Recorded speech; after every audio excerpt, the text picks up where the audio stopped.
SAC, c'est partie, intégrante du monde, IT, du monde de la data. Quand on parle de cloud, on pense forcément du coup maintenant à la data, on parle à l'infrastructure. Tout est décentralisé dans les nuages et forcément SAC n'y échappe pas. On fera une petite présentation de SAP et de SAP IoT Cloud et ensuite on parlera des bases de l'outil. Qu'est-ce que c'est faire l'outil? Qu'est-ce que fait l'outil? Jusqu'à où on peut pousser l'outil? Parce que vous verrez aujourd'hui l'outil ne fait pas que, de la Restit, il va quand même beaucoup plus loin et on verra que dans les modules financiers, par exemple, SAC a vraiment un intérêt majeur dans son utilisation. Alors, moi, je marche souvent, dans les tech live. J'aime pas trop forcément, répondre aux questions entre temps et cetera, de m'arrêter, de reprendre les questions. Surtout que là, je suis en mode présentation de PowerPoint, donc je ne vois pas forcément, vos questions au fur et à mesure. Mais n'hésitez pas, c'est des choses qui ne sont pas claires, que vous voulez qu'on reprécise ou des choses sur lesquelles vous voulez qu'on débatte et qu'on échange. N'hésitez pas, vous me posez la question dans le chat et moi, généralement, je prends un petit quart d'heure, 10 minutes à la fin de la presse pour qu'on puisse échanger. Alors quand je dis un quart d'heure, 10 minutes, hein, c'est vraiment à moins le quart, moins 10, j'arrête ma présentation et on échange ensemble sur les sujets qui vous semblent, pas très clairs. Voilà.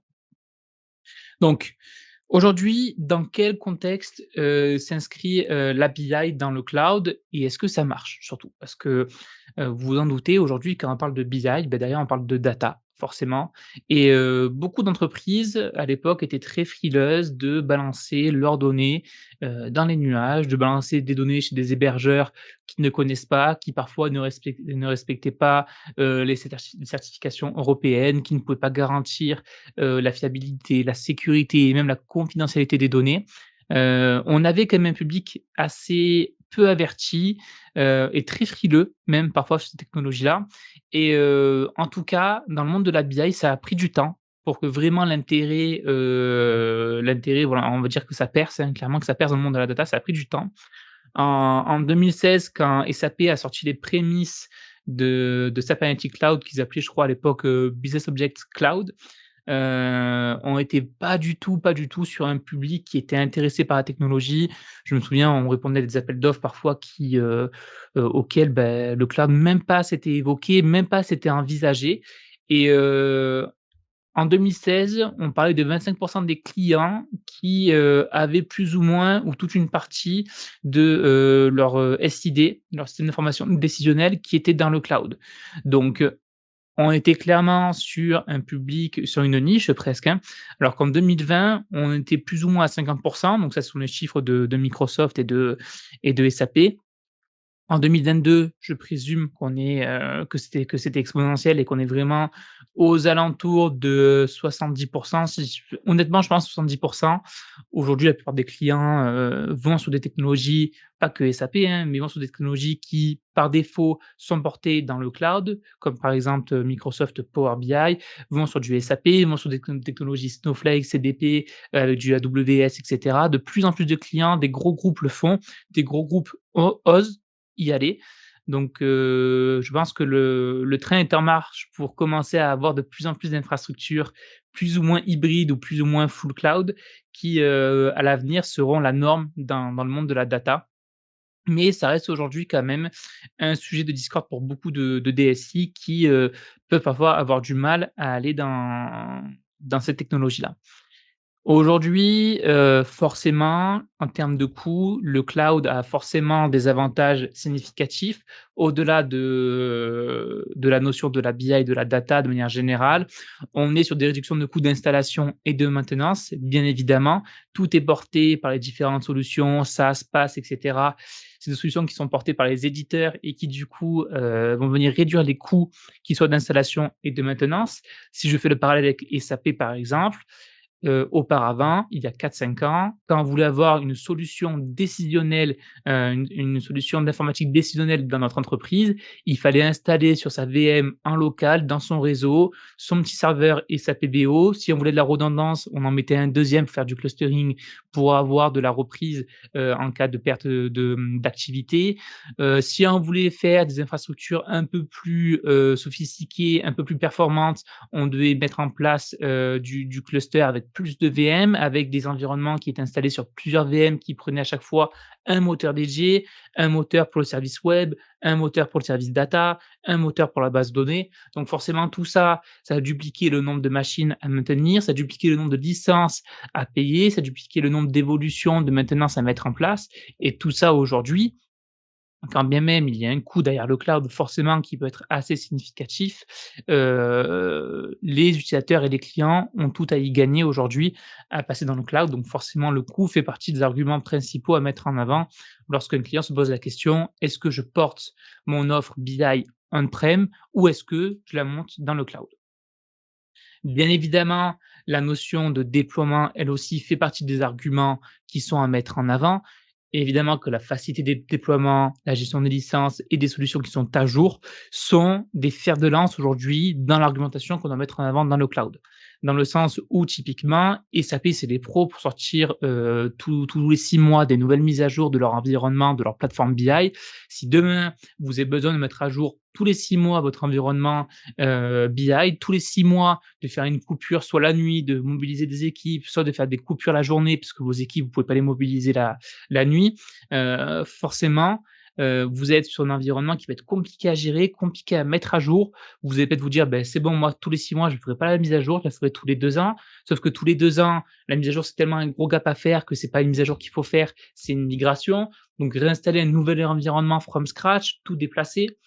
Le fait de passer dans le cloud, forcément, on a toutes les mises à jour qui sont poussées en automatique. Le déploiement se fait de manière transparente et en sous-marin pour les utilisateurs. Pas tout le temps, parfois on a des plantages comme de partout, mais clairement en termes de déploiement et de mise à disposition, forcément, c'est beaucoup plus simplifié. La fiabilité ensuite, forcément, c'est vraiment dans la continuité de tout ce qu'on vient de se dire. C'est qu'on a accès à une plateforme typiquement qui est accessible à tout moment. On n'a pas des redémarrages de VM toutes les nuits à 2 heures du matin pour faire des sauvegardes. On n'a pas des mises à jour Windows qui se font, à 8 heures du matin, qui font planter l'environnement et qui du coup fait perdre l'accès aux utilisateurs. On a principalement, bon, pas de partout, mais principalement des environnements qui sont monitorés par les éditeurs et qui garantissent très souvent, non pas à 100 mais à 99,9 l'accessibilité à la plateforme et de ce fait, forcément, on se pose beaucoup moins de questions, on a beaucoup moins de coûts liés au monitoring de nos environnements et forcément le cloud aujourd'hui, en termes de fiabilité, on peut pas faire mieux par rapport à des solutions on-prem qu'on va porter forcément en local chez nous. Et dernier élément, et pas des moindres concernant, l'accessibilité. Aujourd'hui, forcément, le cloud, on se dit: «On y a accès tout le temps, de manière sécurisée et à distance». C'est accessible en permanence. Pour la data, c'est encore plus parlant. Aujourd'hui, vous vous en doutez, hein, depuis le covid, tout le monde travaille à distance. Tout le monde, a accès, à son poste depuis chez lui, depuis son bureau, depuis la Tunisie, depuis le Maroc, j'en sais rien, depuis le Canada. Tout le monde accède à droite, à gauche, aux environnements de nos entreprises. Très souvent, cela passe par des VPN. Ça a impliqué aussi, quand on avait des solutions on-prem, de pousser des DMZ, de mettre des serveurs web, en front pour pas qu'ils puissent taper ceux en local et pas impacter du coup ceux qui bossent depuis l'entreprise. On a eu beaucoup de problématiques à ce niveau-là. Aujourd'hui, l'accessibilité via le cloud, beh, forcément, on se pose plus ces questions-là d'infrastructure. On peut se les poser en fonction du schéma qu'on met en place et du modèle d'infra qu'on met en place. Mais quand on est en full cloud, forcément, on a clairement une liberté et une sécurisation des données qui est beaucoup plus forte. Ça, c'est le contexte global dans lequel s'inscrit aujourd'hui SAP Analytics Cloud. Mais il faut savoir que, SAP Analytics Cloud, d'où ça vient et surtout, pourquoi SAP Analytics Cloud?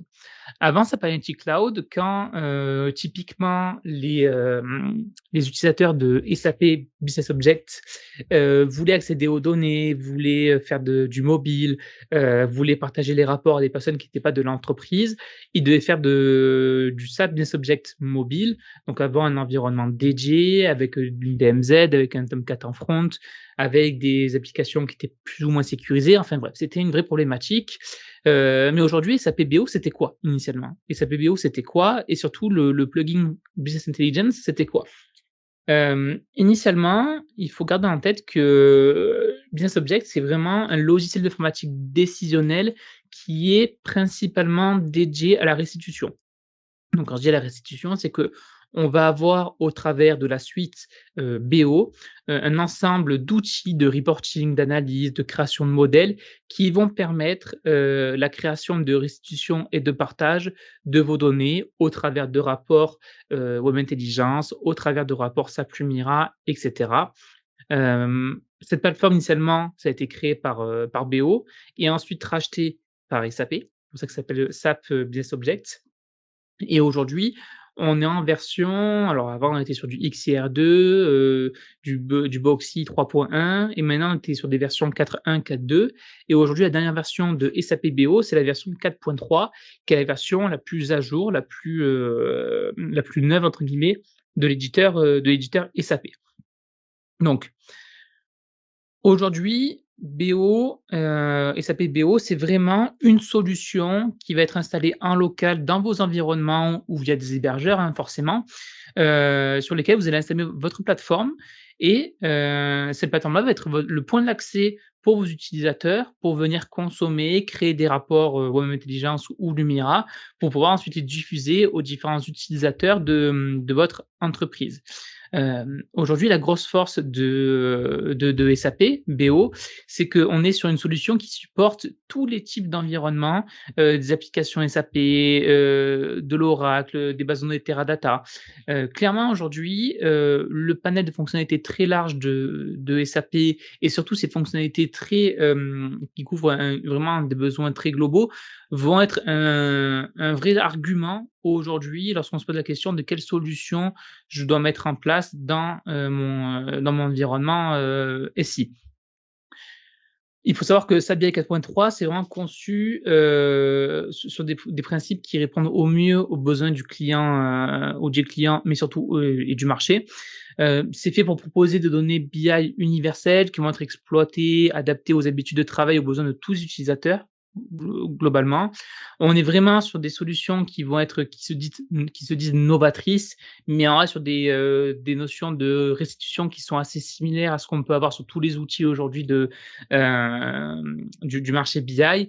Quand bien même, en fait, les solutions novatrices que va porter SAP BO, c'est pas forcément au travers des fonctionnalités, mais c'est vraiment, au travers de l'environnement qui est mis à disposition des utilisateurs.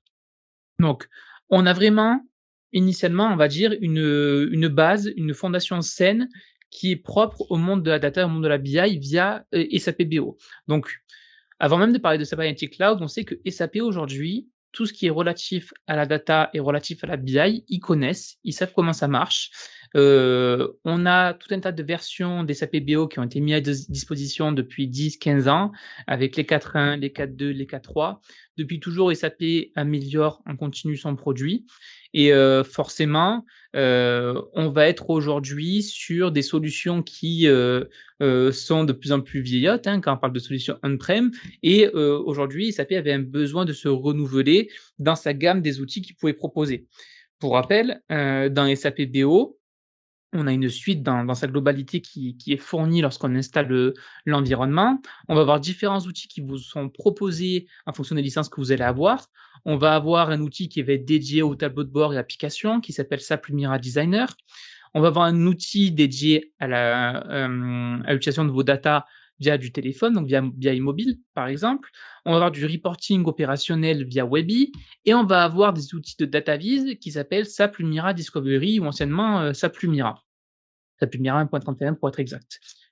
Tout ça nous fait dire quoi? Tout ça nous fait dire qu'aujourd'hui, on a certes une plateforme on-prem SAP BO qui existe depuis des années, qui est mis à jour régulièrement, sur lequel le support est garanti jusqu'en 2030 ou 35, je ne sais plus exactement les délais. Mais on est vraiment sur des environnements qui ont été éprouvés, qui sont fiables, qui fonctionnent bien, mais on reste malgré tout sur des solutions on-prem et qui du coup ne répondent pas. Alors je vais juste vérifier. Hop, OK. Tac, tac, tac et du coup une plateforme, une globalité qui répond pas forcément aux nouveaux enjeux qui est de se dire aujourd'hui, comment je peux décentraliser et me dédouaner de tout ce qui est relatif à la maintenance, à l'installation de mes environnements, à la mise à jour? Et vient là, comme vous en doutez forcément, SAP Analytics Cloud, qui est aujourd'hui le fer de lance numéro un de SAP. Pour tout vous dire, SAP initialement, pour répondre à des besoins de data viz, pour faire «concurrence» entre guillemets à des solutions type Power BI, type ClickSense, type Tableau, ils avaient investi énormément dans la suite SAP Lumira Designer et SAP Lumira Discovery. Sauf que ces 2 outils ont complètement fait un flop monumental dans le monde de la data et de la BI. Personne ne l'utilisait. On a quelques sociétés aujourd'hui qui l'ont utilisé, qui ont poussé son utilisation vraiment à l'extrême. Mais on est vraiment sur des technologies de niche et qui ne sont pas du tout diffusées et accessibles au grand public. Donc, SAP devait entre guillemets presque se réinventer sur la data viz et ce renouveau-là, il va passer principalement par SAP Analytics Cloud. Donc aujourd'hui, SAP Analytics Cloud, on est sur une technologie qui est 100 cloud, d'accord? SAP, définit sa SAC comme la plateforme cloud de data viz, de business planning et d'analyse prédictive. Clairement, aujourd'hui, SAP, c'est une solution cloud de data viz qui permet de visualiser les données, de business planning où on va faire de la planification budgétaire comme on peut connaître dans BPC, par exemple, mais aussi d'analyse prédictive. Donc en fait, SAP Analytics Cloud, il va répondre d'une part, à des solutions data viz, là où SAP pêchait énormément et en plus ils ont fait coup triple, c'est qu'ils se sont dit: «Beh, en plus on va rajouter une fonctionnalité business planning sur laquelle on va, beh, répondre à toutes les notions de planification budgétaire et cetera et en plus de ça, on va rajouter une troisième catégorie d'analyse prédictive pour le monde SAP». Donc sur une seule et unique plateforme analytique, ils vont pouvoir répondre à 3 besoins bien spécifiques qui pourront du coup interopérer entre eux forcément ou ne prendre qu'une partie de la solution, prendre les 2, prendre les 3, peu importe. Voilà. Donc aujourd'hui, les 3 fonctions, elles sont réunies au sein d'une même plateforme cloud avec une seule adresse web à laquelle on accède et surtout une même expérience utilisateur pour couvrir des besoins qui vont forcément être différents en fonction du domaine d'activité. Aujourd'hui, SAP Analytics Cloud, c'est, avant tout une solution cloud. Aucun logiciel sur le poste d'utilisateur n'est nécessaire.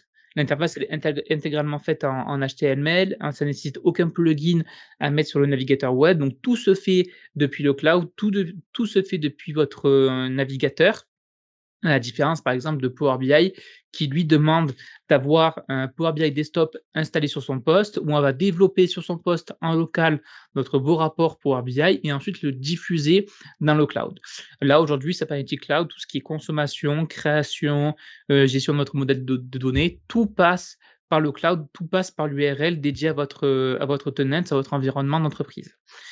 Il faut savoir malgré tout qu'aujourd'hui, il y a 4 modes disponibles d'import des données dans SAP Analytics Cloud qui font que du coup, votre environnement sera plus ou moins 100 cloud. Donc je vais essayer de clarifier tout ça. Aujourd'hui, lorsqu'une personne va se connecter sur la page web de SAP Analytics Cloud via son adresse mail, elle va avoir 4 solutions. Soit elle va importer son fichier depuis son poste en local directement dans le cloud et du coup monter son fichier Excel par exemple directement dans, l'environnement SAP et le stocker chez SAP.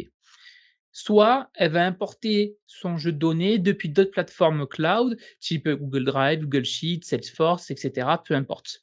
Soit elle va importer des données depuis son environnement d'entreprise, donc là on passe typiquement sur un environnement qui non plus 100 cloud, mais sur un environnement qui va être hybride, dans le sens où on va avoir une solution de REST qui est mise dans le cloud et toutes nos bases qui sont poussées en local chez nous en mode entreprise et qu'on va venir consommer en mode import directement.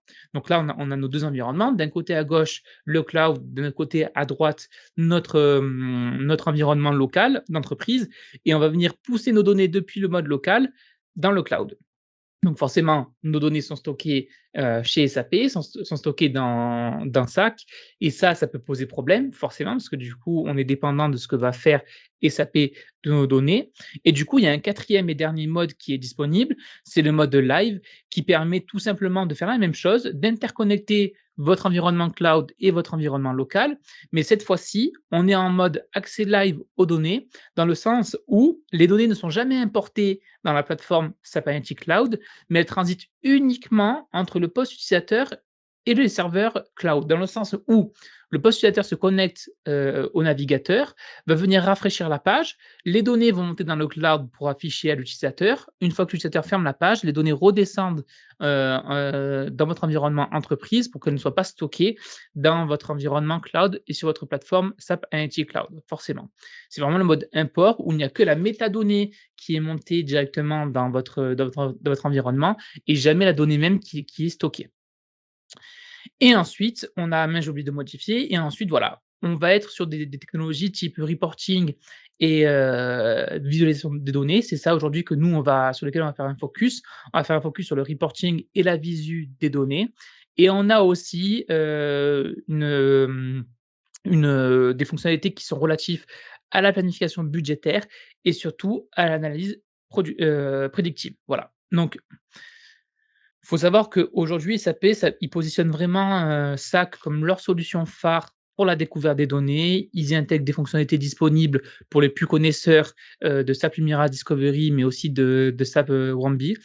Hem, L'avantage de SAC, évidemment, c'est que le user peut choisir d'accéder à ses propres fichiers de données ou à des modèles prédéfinis, dans le sens où il n'est pas forcément figé et obligé et limité à utiliser des données qu'on leur met à disposition.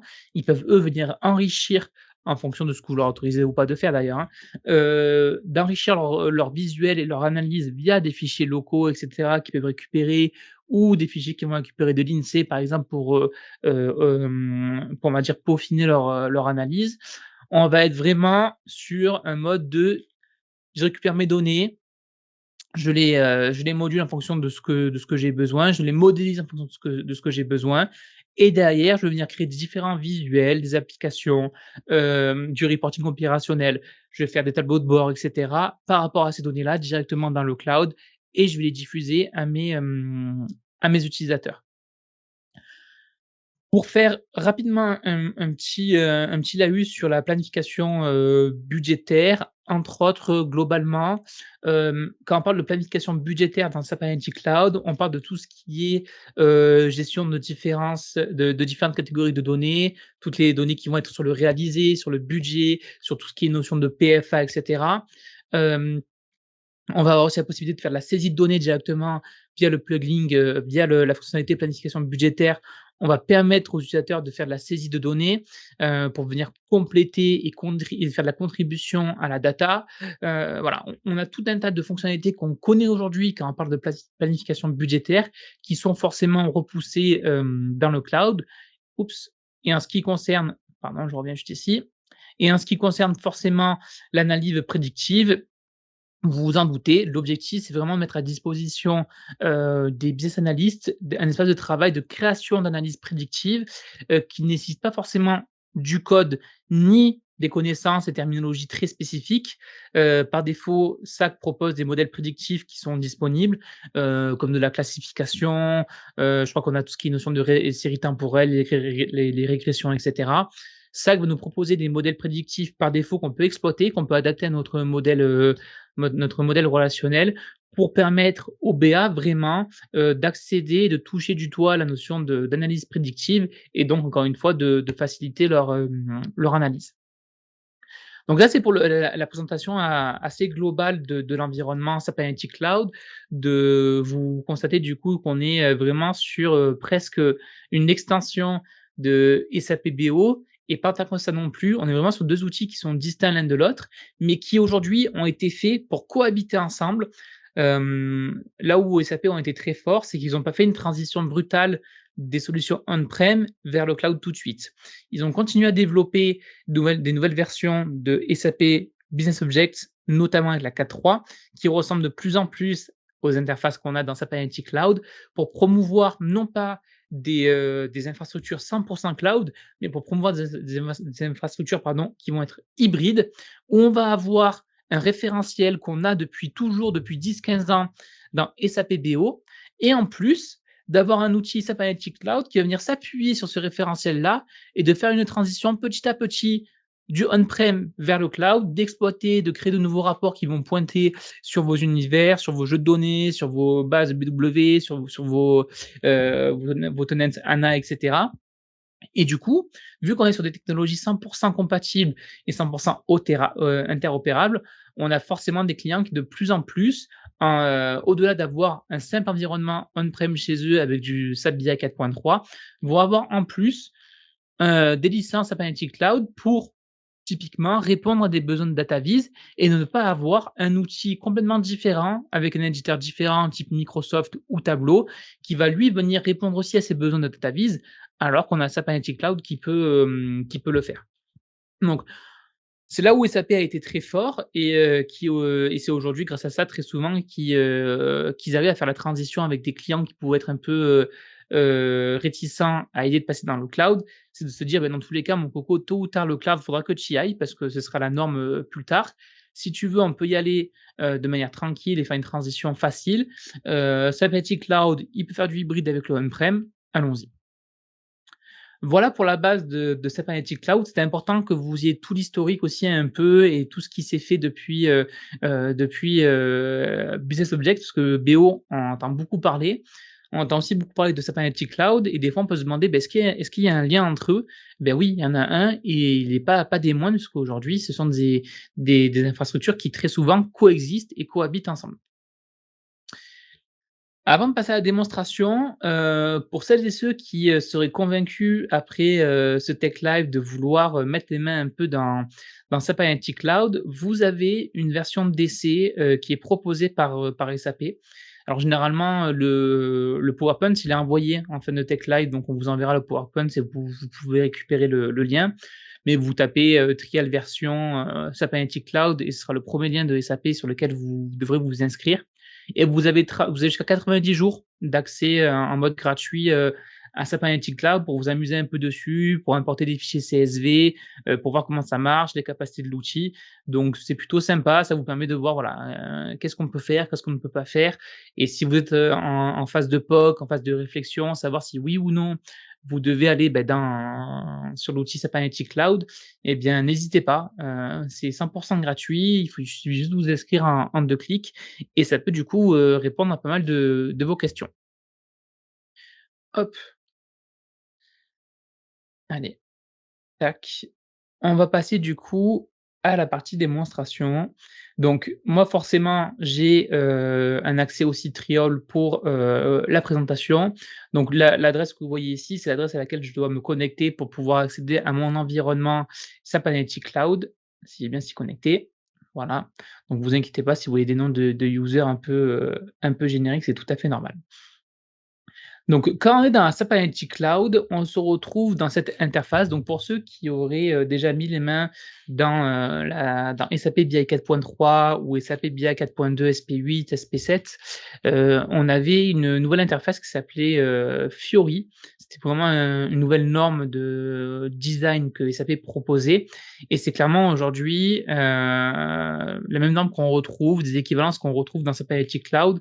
Et là aussi, SAP, ils ont été très forts, c'est que dans les solutions on-prem, ils ont commencé à modifier les visuels, à modifier les interfaces pour se rapprocher de plus en plus, de l'interface et de l'organisation de SAP Analytics Cloud ce qui permettait en fait au final de ne même plus presque distinguer quand on était dans le cloud et quand on était on-prem. En termes purement de visuel, je parle et aujourd'hui, SAP Analytics Cloud, c'est clairement, une équivalence à ce qu'on a en SAP BI 4.3, notamment avec le nouvel outil, enfin le nouvel outil, avec la refonte de WAM Intelligence, on retrouve les mêmes fonctionnalités, on retrouve la même organisation. Donc ce qui est bien, c'est que quand, d'ici 3-4 ans, quand tout le monde passera sur SAP Analytics Cloud et qu'ils avaient, des users très avérés, très aiguisés sur, des solutions on-prem type, SAP BI et ben ils s'y retrouveront parce qu'aujourd'hui, SAP Analytics Cloud, on est vraiment sur des équivalences de ce qui existe, dans le monde de SAP. Donc moi, j'ai pour l'exemple créé un petit rapport qui s'appelle, Tech Live, SAP Dashboard que vous pouvez retrouver, juste ici. Mais si on parle rapidement du panel, latéral gauche qui est juste là, hormis les, boutons de paramétrage, de sécurité et cetera. Nous, ce qui va nous intéresser, ça va être ce petit logo-là, le logo présentation, qui est le menu qui permet tout simplement de venir créer des nouveaux rapports, des nouveaux dashboards pour les mettre à disposition de vos utilisateurs. Celui sur lequel on va se pencher, c'est aussi la notion de jeu de données. Le jeu de données, c'est tout simplement l'endroit où on va venir stocker notre data source de manière brute directement dans Sapienti Cloud et ensuite la notion de modélisation qui, elle, est la couche sémantique, si je peux appeler ça comme ça, de votre jeu de données où vous allez venir créer vos dimensions, vos indicateurs supplémentaires et créer votre schéma relationnel directement dans, l'onglet modélisation. Pour ceux qui connaissaient les univers et cetera, on va être sur des équivalences dans le sens où on va mettre à disposition une couche sémantique de votre jeu de données. Parce que le but généralement, quand on pousse un fichier directement dans Sapienti Cloud de manière brute, on a besoin de le vulgariser, de le travailler pour qu'il puisse être accessible un peu à tout le monde. Donc typiquement, la modélisation qu'on peut avoir dans Sapienti Cloud permet de répondre à ce genre de demande. Donc pour montrer le process rapidement, par exemple, moi j'ai téléchargé un fichier qui s'appelle, Space Mission qu'on voit ici. Si je veux le réintégrer directement dans mon jeu de données et le mettre à disposition de mes utilisateurs, il suffit que je me rende dans le panel gauche ici, menu jeu de données. Je viens créer un nouveau jeu de données à partir d'un fichier CSV. Donc là, je viens moi en local venir récupérer mon jeu de données qui s'appelle Space Mission CSV. Je l'ouvre. Mon fichier va être rajouté directement et importé, il va être vraiment monté dans Sapienti Cloud et à partir de là, une fois que je clique sur importer, je vais avoir l'endroit dans lequel je souhaite positionner mon fichier. Forcément, on a une arborescence qu'on peut venir créer ici. On va l'appeler démo TechLive par exemple. Je viens le stocker dans TechLive, démo TechLive. On peut lui donner un nom. Hop, space, mission. OK. Et à partir de là, je vais avoir mes données du coup qui vont être rechargées directement sur ma plateforme Sapienti Cloud pour les mettre à disposition de mes utilisateurs. Et comme pour ceux qui seraient à l'aise avec, Power Query par exemple dans Power BI, on va pouvoir venir faire des transformations et modifier typiquement les formats de nos champs, en rajouter, créer de nouvelles colonnes, faire des transformations pour, peut-être, fluidifier, supprimer, nettoyer nos données et typiquement, on se retrouve dans cette interface où on a notre jeu de données en table qui apparaît avec toutes nos colonnes. On a le type de notre colonne qui apparaît juste à gauche quand c'est, du varchar, du texte, du temps, voilà, du datetime et cetera. Quand c'est de l'indicateur, on a la valeur aussi. On a la possibilité forcément de venir vérifier la cohérence de nos données. Typiquement ici, on a le menu qui apparaît qui permet à la volée de venir tout ce qu'on a à disposition dans nos dimensions. On peut faire des pivots, des colonnes, et cetera et on peut venir surtout venir créer des transformations pour récupérer ou compléter notre jeu de données. Donc là, par exemple, le jeu de données que moi j'ai importé, c'est tout simplement un listing, un jeu de données brut de toutes les missions qui se sont passées, qui se sont déroulées pour des lancements de fusées dans l'espace, donc depuis la création et depuis, que l'homme veut aller dans l'espace. On a du coup toute la liste de toutes les missions avec les roquettes associées, avec le budget associé et on a une colonne, par exemple location, qui permet de spécifier le site avec la région et surtout le pays et on peut remarquer que dans notre jeu de données, on n'a pas forcément un visuel sur, le pays, pour lequel, la mission a été faite. On a la notion de pays dans cette colonne-là, mais on n'a pas une colonne dédiée à la mission. Donc hormis, faire un extract de cette colonne-là, on n'a pas possibilité d'avoir cette information. Et bien dans le menu jeu de données, on peut ici créer des transformations pour extraire par exemple un champ et on va dire: «Eh bien tu vas m'extraire un mot de la colonne location que tu viens me faire après le dernier la dernière virgule», parce qu'on voit qu'il y a toujours la virgule, mais il y a toujours une virgule avant le pays. On valide ici et on va avoir une nouvelle colonne qui va être rajoutée et on voit typiquement que désormais, on a une colonne location qui est juste là, qu'on peut venir renommer pour l'appeler country par exemple. Voilà et grâce à une simple transformation, on rajoute une information complémentaire dans notre jeu de données. Donc là, Ça fait partie, bien évidemment, des transformations les plus basiques qu'on peut retrouver dans SAP Analytics Cloud. On peut aller bien plus loin. Là, l'objectif, c'est pas de faire des choses avancées, mais c'est de vous montrer, du coup, l'intérêt de modifier, son jeu de données et de l'adapter au plus simple pour, nos utilisateurs. Une fois qu'on a créé ce jeu de données-là, on va vouloir bien évidemment venir en faire un tableau de bord, un rapport pour venir, consommer nos données et typiquement pour vous montrer un exemple, le Tech Live Hop Space Dashboard que j'ai créé, qui est quelque chose de très basique, hein, bien évidemment. On va être sur un dashboard qui se base exactement de la même manière, sur le même jeu de données. Donc où on est venu on a rajouté ici, hop, des filtres, un panel de filtres ici pour permettre à l'utilisateur d'affiner son analyse et de filtrer en fonction de ses besoins les différentes, informations qu'il a à faire afficher dans son visuel, avec des KPI en haut à gauche qui s'actualisent en fonction de notre sélection. On est vraiment sur des, fonctionnalités, basiques de data viz. On retrouve les mêmes fonctions qu'on a dans tous les outils, mais on reste malgré tout sur un environnement SAP avec des notions, des fonctionnalités qui sont propres à SAP.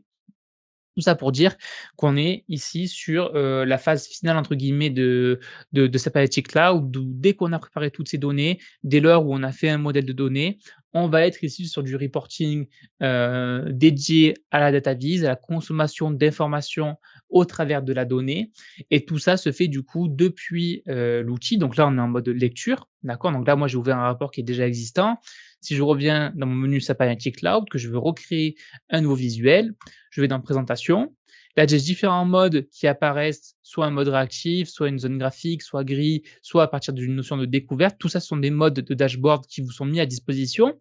Vous avez des templates de base qui sont eux aussi mis à disposition, qui sont des templates prédéfinis avec des zones prédéfinies pour que vous n'ayez pas à réfléchir sur le design de votre dashboard, hein. Si vous n'êtes pas super à l'aise avec le design, vous avez par défaut des choses qui sont proposées dans SAP. Nous, on va repartir d'une conception classique graphique. On crée un nouveau dashboard. On vient y ajouter des données. Donc nous, on va ajouter des données qui sont déjà existantes, dans notre environnement. On va chercher un modèle existant, juste ici. Hop, on vient dans TechLive, on vient dans Demo TechLive, on vient appeler notre démo space TechLive juste ici. Et là, on se retrouve dans la phase où il faut rajouter toutes nos dimensions qu'on souhaite exploiter et toutes les mesures qu'on souhaite utiliser. Donc, par défaut, dans notre jeu de données, on n'a qu'une seule et unique mesure qui est la mesure du prix et on a X axes d'analyse qui ensuite gravitent autour. Tout ça pour ensuite, une fois qu'on est dans le mode données, qu'on a récupéré notre jeu de données, venir en mode présentation et à partir de là, on se retrouve typiquement dans la zone de graphique où on va rajouter, tous nos graphiques directement depuis, un menu et à partir de là, on va rajouter nos dimensions, les compagnies, ajouter en face une mesure, par exemple le price, simplement ici, pour tout de suite visualiser, par exemple, les entreprises qui ont investi le plus, dans les missions, dédiées à l'espace. Par défaut, nous, par exemple, dans notre jeu de données, on n'avait qu'un seul indicateur qui permettait d'avoir le coût total de la mission. Si on veut rajouter, typiquement, le nombre de missions qu'il y a eu, le nombre de fusées qu'il y a eu, le nombre de compagnies distinctes qu'il y a eu, on a la possibilité de rajouter, de compléter directement dans notre présentation. Ici, de rajouter des mesures. Vous voyez ici, ajouter des mesures. On peut venir créer des calculs, tout simplement. Ces calculs, on doit y définir un type, des mesures restreintes, des différences par rapport, des écarts de date, on peut faire des agrégations et dans la fonction d'agrégation, par exemple, on a la possibilité de compter le nombre de dimensions pour, par exemple, compter combien on a de pays différents qui ont fait des missions. Donc là, on va l'appeler par exemple country, juste là. On crée ici notre dimension, notre indicateur, pardon. On va plutôt le passer en tac, c'est ça que je voulais, en pot numérique. On vient lui ajouter notre valeur primaire qui est le compte country et on voit par exemple qu'il y a eu 20 pays qui ont fait des missions dédiées à l'espace et qui ont envoyé des fusées dans l'espace. Voilà. Donc Une fois qu'on est dans, ce mode-là de Sapienti Cloud, bien évidemment, au-delà des graphiques et des visuels qu'on peut rajouter, on a toute une notion de, conception et de modification de votre page. On peut ajouter des notions d'arrière-plan, on peut venir rajouter des images, on peut rajouter des titres à votre visuel. Tout ce qu'on peut connaître aujourd'hui dans Power BI, dans Tableau, dans ClickSense, dans ClickView, tout ce qui est relatif, à la mise en forme de votre reporting. On retrouve exactement la même chose, bien évidemment, dans SAP Analytics Cloud, hein. Ils n'ont pas tout réinventé, ils n'ont pas tout refondu, comme on peut le croire. On retrouve les mêmes fonctionnalités, c'est juste que c'est la méthodologie qui va changer en fonction de l'outil. Voilà. Donc ça, c'était pour la présentation un peu globale de SAP Analytics Cloud. On garde en tête qu'aujourd'hui, c'est clairement une solution qui permet, à SAP d'être présent sur le monde de la data viz avec, son outil de présentation des données. On est aussi sur une solution qui répond à des besoins, orientés, planification budgétaire et analyse prédictive. Quand bien même, comme je dis souvent, c'est pas non plus l'outil le mieux calibré pour tout ce qui est, analyse prédictive et prévisionnelle. Quand bien même, il a au moins le mérite d'essayer de le faire plus ou moins correctement. Mais dès lors où vous allez vouloir passer sur des notions presque liées à la data science, l'outil va vite montrer ses limites en capacité. Quand je dis capacité, c'est capacité de base, parce qu'après vous pouvez agrémenter vos visuels avec du langage R et cetera, par exemple. Mais par défaut, la facilité d'accès que veut prôner l'outil, forcément quand on dit facilité d'accès, forcément on est limité aussi dans les fonctionnalités et on tourne vite en rond sur ce qu'on peut faire dans l'outil. Voilà. Donc c'était pour, la petite présentation globale de l'outil, de ce qu'il sait faire, dans quel contexte, il s'inscrit. Clairement, il ne faut pas non plus s'attendre à un outil qui va révolutionner votre manière de présenter vos données. On est sur des solutions clairement similaires en termes de fonctionnalités, qu'on peut avoir dans Power BI et cetera et cetera. Quand bien même, la grande force aujourd'hui de SAP Analytics Cloud, c'est son interopérabilité qu'on va avoir avec des solutions on-prem, c'est sa capacité à s'adapter à beaucoup, beaucoup de sources de données différentes et aussi voilà, il faut se le dire, l'interface globale de l'environnement, de la plateforme cloud de SAP est hyper agréable, hyper bien faite et en termes d'UI, UX, ils ont quand même tapé assez fort sur, ce que peut proposer l'outil en termes de conception. Voilà. Donc je sais pas si vous avez des questions par rapport à tout ça. C'était vraiment les prémices de SAP Analytics Cloud, voilà, de vous le présenter dans les très grandes lignes. On fera, une prochaine session sur, comment créer à partir de zéro, un dashboard SAP Analytics Cloud, comment le partager, comment faire des choses, super sexy, super jolies, comment pousser l'analyse par le design directement dans vos présentations. Mais avant de faire ça, il fallait forcément qu'on vous présente l'outil un peu dans sa globalité et de vous montrer dans quel contexte, il s'inscrit. Donc moi, j'en ai terminé pour mon monologue et pour mon blabla. Je sais pas si vous avez des questions, je vois qu'on nous a rejoint entre-temps aussi, mais je sais pas si certains ont des questions. Si vous en avez pas, c'est pas grave. Hop, je vérifie le chat. OK, il y a pas eu de questions, super. Tac, tac, tac. OK, très bien. Bon, bah, écoutez, je pense que c'est clair pour tout le monde. Hop, je vous remets dans le chat le questionnaire de satisfaction pour ceux qui n'étaient pas là. Donc c'est un questionnaire qui permet tout simplement de noter, ma prestation et de noter la qualité de ce tech live. Donc n'hésitez pas, on est preneur de tout retour, tel qu'il soit, positif ou négatif. Ça permet d'améliorer de manière continue nos tech live. De ce que j'ai compris, je crois que, Davy Adam sera le prochain animateur du prochain tech live, de la semaine prochaine, si je dis pas de bêtises, sur des sujets AWS. Donc ravi de voir qu'on a des nouveaux speakers, au sein de de Campus. C'est bien Ah ça? Je merci. me trompe pas? Oui, c'est exact. Je ferai Bah, su une vue globale des certifications AWS, une eh ben introduction super. Eh et ben je comment suis s'y très préparer pour pas les rater. je suis très intéressé par ces sujets, donc je serai présent, la semaine Tu prochaine, es le bienvenu. à ton tech live. Voilà. Bah, écoutez, merci à tout le Alors, monde. je Merci peux je posais une question sur le bien sûr. produit? Alors moi, je suis totalement novice. et tu m'excuses si tu l'as dit tout à l'heure, est-ce que tu as un moyen de migrer physiquement de la donnée si tu arrives, par exemple, avec 400 téras de données et que ton Mmh. réseau tiendra jamais la charge? Alors oui, SAP propose ce genre de choses. SAP propose ce genre de choses. Tu ne verras pas apparaître sur leur catalogue. Ils veulent pas en parler. Initialement, ils veulent pas le dire. Ils veulent pas dire: «Oui, oui, coucou, vous pouvez venir, avec vos disques durs ou on peut s'arranger, faire de la migration, Ils sont de tous gros, gros obligés. volumes».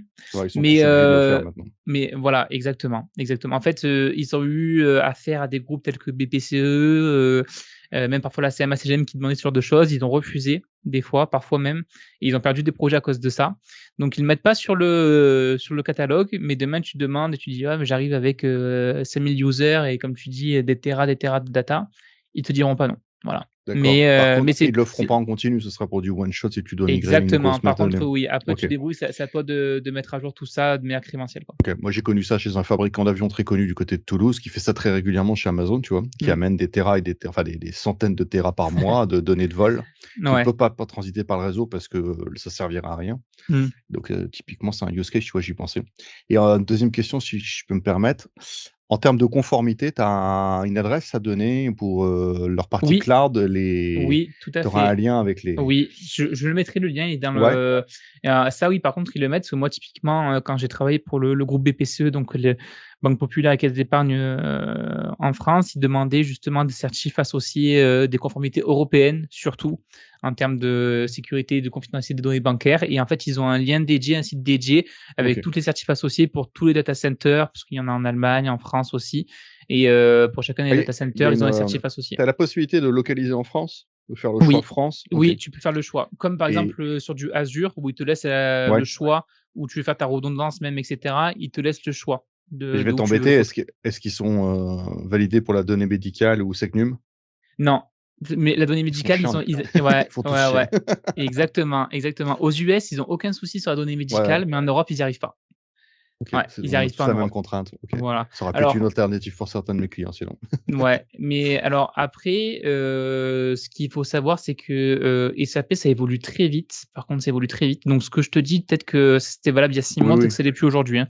Mais à en tout suivre, cas, quoi. je sais que sur les CHU et cetera, par exemple, c'était hors de question de passer sur du SAP, typiquement. Voilà. Sauf en local. C'est ouais, Sauf voilà, garder exactement. le Sauf en ouais. local, bien sûr. Sauf si la donnée, tu la gardes chez toi au chaud, Mmh, sur ta petite, ton petit serveur en local, sur ta petite VM et voilà. Donc, ça va. Je te remercie. merci à toi. Merci à toi. Oui, oui, oui, tout à fait, Sadou, on va envoyer la presse aux participants pour que vous puissiez l'avoir à disposition. Voilà. Beh, écoutez, je pense qu'on a fait le tour. Merci pour votre participation. N'hésitez pas à répondre, au questionnaire. Suivez-nous aussi sur les réseaux, sur LinkedIn notamment, où on planifie toutes, et on communique sur toutes nos prochaines sessions. Inscrivez-vous à la prochaine session, sur, les certifs AWS. Je pense que ça peut parler à beaucoup. Et écoutez, moi, je vous dis rendez-vous en novembre pour un autre sujet sur la data, sur la BI. Et d'ici là, ben, écoutez, portez-vous bien et je vous dis à très bientôt.